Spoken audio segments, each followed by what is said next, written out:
పోయిన 5 సంవత్సరాలు నేను మర్చిపోదాం అనుకుంటున్నాను కానీ అందరికీ గుర్తుండాల్సిన అవసరం ఉంది.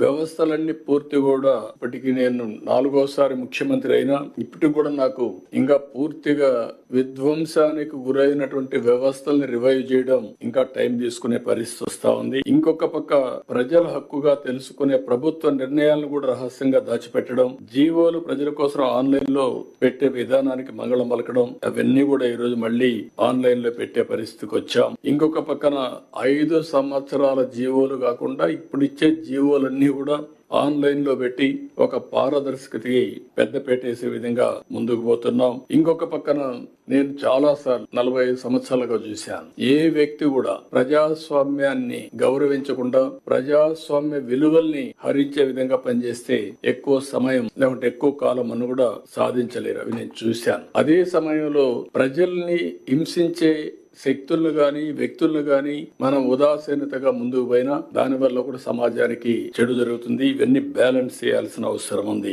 ఒకటే నేను మేమందరూ కూడా విజ్ఞప్తి చేస్తున్నా, ప్రజలందరికీ విజ్ఞప్తి చేస్తున్నా, ప్రజాస్వామ్యాన్ని విశ్వసిద్దాం, రాజ్యాంగాన్ని గౌరవిద్దాం, పూజిద్దాం. ఏ విధైతే ఎవ్వరు కూడా అహంకారంగా మనము లేకుండా అంబేద్కర్ గారు ఆ రోజు ఏదైతే చెప్పారో అలాంటి స్ఫూర్తిని గుర్తుపెట్టుకొని ముందుకు పోవాల్సిన అవసరం ఉంది. అదే సమయంలో ఈ రోజు ఏదైతే రాజ్యాంగంలో మనకి ఇచ్చినటువంటి హక్కుల్ని ఎక్కడికక్కడ మరొక్కసారి ప్రతి ఒక్కరు కూడా నిమరవేసుకోవడమే కాకుండా మీకు తెలిసినంత వరకు దీన్ని పాటిస్తూ 10 మందిని పాటించే విధంగా చైతన్యవంతులు చేయడం కూడా చాలా అవసరం. ఒక్కొక్కసారి తెలుసో తెలియకుండా బాధ్యత కూడా మిస్ అవుతా ఉంటాం. కానీ రిమైండర్ అనేది కూడా, అందుకనే మీరు చూస్తే నేను రిలీజియన్ కూడా ఎందుకు తీసుకొచ్చానంటే, రిలీజియన్ అనేది ఒక నమ్మకం, రాజ్యాంగం అనేది యథార్థం.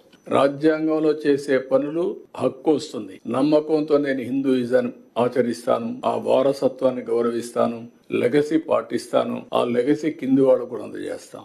కానీ ఏ కులమైనా, ఏ మతమైనా, ఏ ప్రాంతమైనా రాజ్యాంగాన్ని సరైన స్ఫూర్తితో అమలు చేయగలిగితే తద్వారా మనకు మెరుగైన ఫలితాలు వస్తాయి. రెండోది కూడా సిఎస్ గారు చెప్పినప్పుడు ఇప్పటికే చాలా మార్పులు తీసుకొచ్చాం.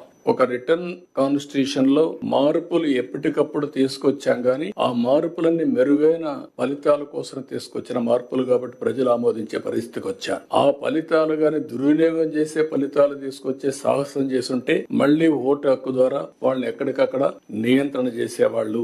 ఆ విషయం కూడా మనం గుర్తుపెట్టుకోవాల్సిన అవసరం ఉంది.